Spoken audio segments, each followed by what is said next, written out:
Carly എന്ന സ്ത്രീ mark എന്ന സുന്ദരനായ ഒരാളെ കണ്ടുമുട്ടി. ഇത് അവരുടെ പ്രണയത്തിന്റെ തിടുക്കമായിരുന്നു. കാർലി വളരെ സന്തോഷവതിയായിരുന്നു. മാർക്ക് അവൾക്ക് തികഞ്ഞതായി തോന്നി. മാത്രമല്ല, അദ്ദേഹം ഒരു വിജയകരമായ ബിസിനസ്സുമാൻ ആയിരുന്നു. നല്ല വരുമാനവുമുണ്ട്. 2 മാസം കടന്നുപോയി. ഈ നാഴികക്കല്ല് അനുസ്മരിക്കാൻ മാർക്ക് തന്റെ പ്രിയപ്പെട്ടയാൾക്ക് ഒരു പ്രത്യേക സമ്മാനം നൽകി. എന്നിരുന്നാലും മാർക്ക് വിവാഹിതനാണെന്ന് കാർലിക്ക് അറിയില്ലായിരുന്നു. ഭാര്യ കേറ്റ് ഒരു സാധാരണ വീട്ടമ്മയായിരുന്നു. ഭർത്താവിന്റെ ആരോഗ്യം അവൾ ശ്രദ്ധിച്ചു. അതേസമയം ആരോഗ്യകരമായ ജീവിതശൈലി നയിക്കാൻ അദ്ദേഹം മടിച്ചിരുന്നു.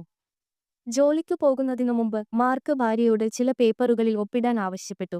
അക്കൗണ്ടിംഗ് വകുപ്പിനേക്ക് ഒരു ഔപചാരികതയാണെന്ന് അദ്ദേഹം അവകാശപ്പെട്ടു. കേറ്റിന് അത്തരം കാര്യങ്ങൾ മനസ്സിലായില്ല. അതിൽ ലജ്ജയും തോന്നി. തന്റെ ബുക്കിനെക്കിപ്പം പ്രത്യേക കോഴ്സുകൾ എടുക്കുന്നതിനെക്കുറിച്ച് അവൾ ആലോചിച്ചു. മറുവശത്ത് കാർലി ഒരു വിജയകരമായ അഭിഭാഷകയായിരുന്നു. കാർലി ഇത്രയധികം ജോലി ചെയ്തത് എന്തുകൊണ്ടാണെന്ന് അവളുടെ സെക്രട്ടറിയായ ലിഡിയയ്ക്ക് മനസ്സിലായില്ല.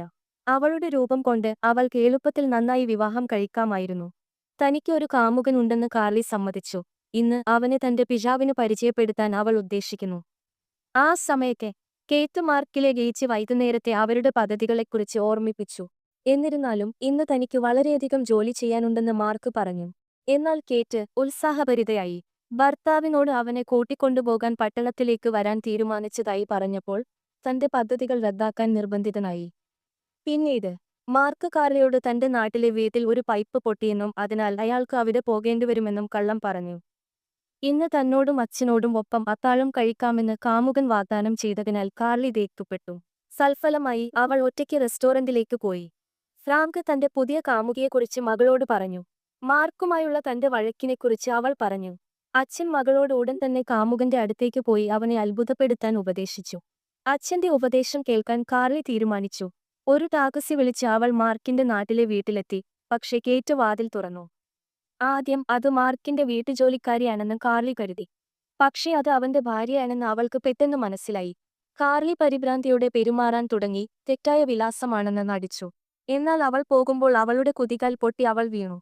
കേറ്റ് അമ്പരന്നു. ആ സ്ത്രീ വിലാസത്തിൽ ഒരു തെറ്റും ചെയ്തിട്ടില്ലെന്ന് അവൾക്ക് പെട്ടെന്ന് മനസ്സിലായി. തിങ്കളാഴ്ച കാർലി വളരെ ദേഷ്യത്തോടെ ജോലിക്ക് വന്നു. മാർക്കിന്റെ ഒരു പോച്ചെണ്ട് ഒരു കുറിപ്പോട് കണ്ടപ്പോൾ അവൾ കൂടുതൽ കോപാകുലയായി.